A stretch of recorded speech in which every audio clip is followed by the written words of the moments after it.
अस्सलाम वालेकुम। आज हम एक ऐसे मौजू पर बात कर रहे हैं जो अक्सर शायद नजरों से ओझल रहता है, लेकिन है बहुत अहम। क्वालिटी प्रोफेशनल्स और मैनेजर्स के लिए ज़ाबिता-ए अखलाक। देखिए, तकनीकी महारत तो सब हासिल कर लेते हैं, मगर इन उसूलों का क्या? आपने बिल्कुल सही नुक्ता उठाया। तकनीकी काबिलियत तो जरूरी है ही, लेकिन अखलाकी उसूल वो बुनियाद हैं जिस पर सारा एतमाद और कारकर्दगी की इमारत खड़ी होती है।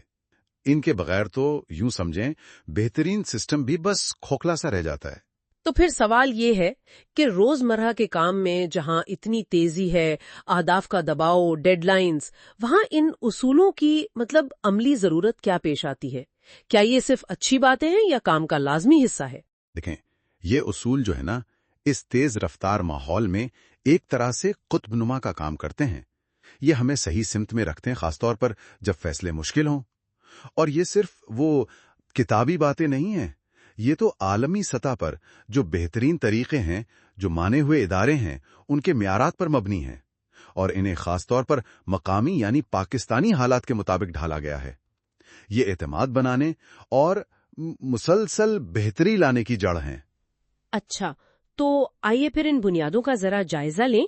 सुना है ये कोई 15 के करीब उसूल है। समझने की आसानी के लिए शायद इन्हें कुछ हिस्सों में तकसीम करके बात करें। जी, ये बेहतर रहेगा। हम इन्हें कह लें 3 बड़े हिस्सों में देख सकते हैं। पहला हिस्सा जो है वो जाती दयानतदारी और जिम्मेदारी से मुताल्लिक है। ठीक है, जाती दयानतदारी, ये सुनने में तो काफी सीधा लगता है, लेकिन अमली तौर पर इसका मतलब क्या बनता है? क्या सिर्फ सच बोलना काफी है? सच बोलना तो है ही यकीनन, लेकिन ये इससे कुछ बढ़कर है।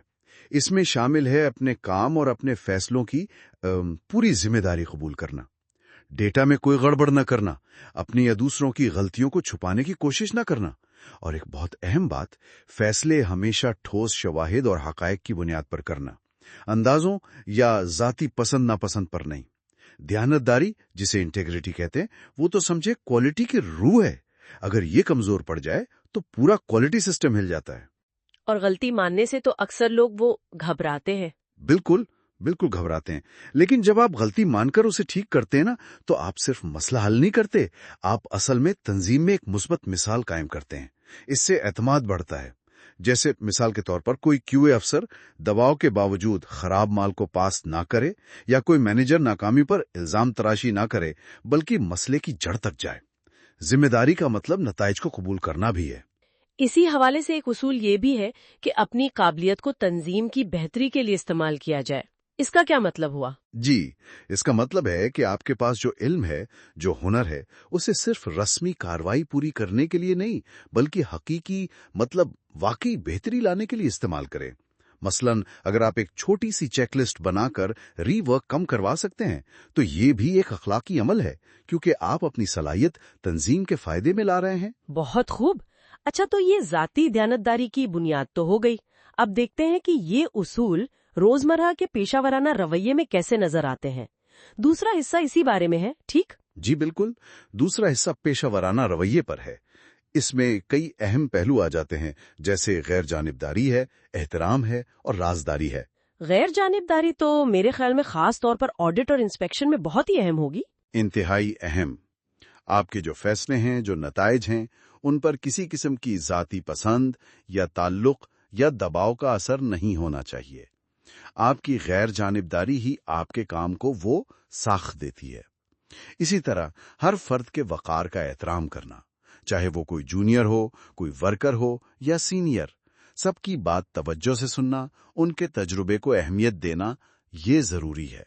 और राजदारी यानी कॉन्फिडेंशियलिटी, आजकल तो डेटा की हिफाजत वैसे ही इतना बड़ा इशू है। बिल्कुल, तंजीम की अंदरूनी मालूमात हैं, कस्टमर का डेटा है, ऑडिट के नताइज हैं, इन सब को खुफिया रखना और बगैर इजाजत किसी से शेयर ना करना, ये एतमाद की बुनियाद है। इसी से जुड़ा एक और उसूल है, मुफादात के टकराव से बचना, कॉन्फ्लिक्ट ऑफ इंटरेस्ट जिसे कहते हैं। अच्छा, यानी जैसे उन लोगों से तोहफे वगैरह ना लेना जिनके काम का आप जायजा ले रहे हैं, या शायद सप्लायर्स का इंतखाब मेयार के बजाय जाती ताल्लुक पर करना, ایسی چیزیں؟ جی بالکل، ایسی تمام صورتحال سے بچنا ضروری ہے جہاں آپ کی غیر جانبداری پر کوئی سوال اٹھ سکے، اور اسی پیشے ورانہ رویے میں یہ بات بھی شامل ہے کہ دوسروں کے کام کا کریڈٹ انہیں دیا جائے۔ اگر آئیڈیا کسی اور کا ہے تو اسے تسلیم کرنا چاہیے۔ اس حصے میں ایک اور بات مسلسل سیکھتے رہنے کی ہے۔ کیا یہ بھی ایک اخلاقی ذمہ داری بنتی ہے؟ یقیناً، دیکھیں کوالٹی کا شعبہ تو مسلسل بدل رہا ہے، نئی ٹیکنالوجیز آ رہی ہیں، نئے معیارات آ رہے ہیں۔ اگر آپ خود کو اپڈیٹ نہیں رکھیں گے تو نہ صرف آپ پیچھے رہ جائیں گے بلکہ آپ کی تنظیم بھی مقابلے میں پیچھے رہ سکتی ہے۔ تو اپنی صلاحیتوں کو بہتر بناتے رہنا ایک پیشے ورانہ ذمہ داری ہے۔ یہ بات واقعی اہم ہے۔ اچھا، اب یہ ذاتی عمل اور رویے سے آگے بڑھ کر پوری تنظیم میں بہتری کا ایک ماحول کیسے بنایا جائے؟ تیسرا حصہ اسی پر فوکس کرتا ہے؟ جی، تیسرا حصہ اسی کلچر کو فروغ دینے کے بارے میں ہے، اور یہ کام کوئی اکیلا بندہ نہیں کر سکتا۔ اس کے لیے ٹیم ورک اور تعاون یہ بہت کلیدی حیثیت رکھتے ہیں۔ کوالٹی کسی ایک شعبے کی نہیں، یہ سب کی مشترکہ ذمہ داری ہے۔ لیکن ٹیم ورک کے لیے تو اچھی بات چیت، کمیونیکیشن لازمی ہے نا؟ بالکل، شفاف اور مؤثر بات چیت، ایسی گفتگو جس کا مقصد الزام لگانا نہ ہو بلکہ مسائل کو سمجھنا اور مل کر ان کا حل نکالنا ہو۔ غلط فہمیوں سے بچنا اور معلومات کا صحیح تبادلہ یہ بہت ضروری ہے۔ اور یہ سب مل کر پھر ایک سیکھنے کا کلچر یعنی لرننگ کلچر بنانے میں مدد دیتا ہے۔ آپ نے بالکل صحیح پکڑا۔ مطلب یہ کہ ہر مسئلے کو، ہر غلطی کو، ہر نان کنفرمیٹی کو سیکھنے اور بہتر ہونے کا ایک موقع سمجھا جائے۔ مثال کے طور پر آڈٹ میں کوئی خامی سامنے آئی تو صرف اسے ٹھیک کر دینا کافی نہیں، ٹیم کے ساتھ مل کر یہ سمجھنا کہ یہ ہوا کیوں اور آئندہ اس سے کیسے بچا جا سکتا ہے، یہ اصل بہتری۔ زبردست۔ تو اگر ہم آج کی اس ساری گفتگو کا نچوڑ نکالیں تو چند سب سے اہم باتیں کیا ہوں گی؟ میرے خیال میں چند کلیدی نکات یہ ہیں۔ اول، یہ اخلاقی اصول صرف کاغذ پر لکھی باتیں نہیں، یہ عملی رویے ہیں جو اعتماد قائم کرتے ہیں اور کارکردگی کو بڑھاتے ہیں۔ دوم، دیانتداری، غیر جانبداری، ذمہ داری اور رازداری یہ کسی بھی کوالٹی پروفیشنل کے لیے یوں سمجھ لیں بنیادی ستون ہے۔ سوم، مسلسل سیکھنا، دوسروں کا احترام کرنا اور ٹیم ورک کو فروغ دینا یہ بہترین کارکردگی اور پائیدار کامیابی کے لیے لازم ہے۔ اور شاید یہ بھی کہ یہ ضابطہ اخلاق صرف وہ قواعد کی پابندی یا کمپلائنس کا نام نہیں ہے؟ بالکل نہیں، یہ دراصل کام کرنے کا ایک بہتر، زیادہ مؤثر اور پائیدار طریقہ ہے۔